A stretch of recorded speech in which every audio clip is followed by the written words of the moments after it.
দেগঙ্গায় তৃণমূলের গোষ্ঠী সংঘর্ষের অভিযোগ, হারোয়ার বিধায়কের উপস্থিতিতে তুল কালাম কাণ্ড। তৃণমূলে দুই গোষ্ঠী সংঘর্ষে 4 জন জখম হয়েছেন। ঠিক কি হয়েছে, কি থেকে এই সংঘর্ষ আমরা জানবো। মনোজ এই মুহূর্তে আমাদের সঙ্গে রয়েছেন, আমাদের প্রতিনিধি টেলিফোন লাইনে। মনোজ, কি থেকে গন্ডগোলের সূত্রপাত?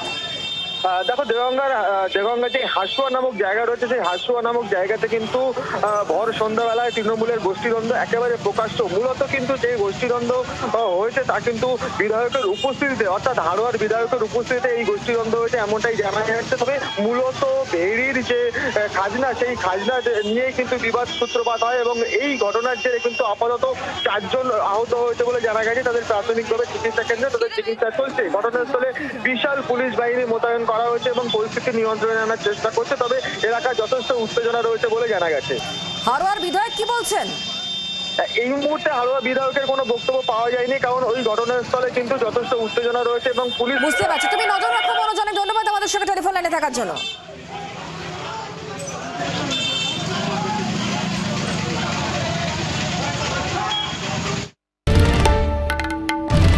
বাংলার আওয়াজ, বাঙালির আবেগ, জি 24 ঘন্টা।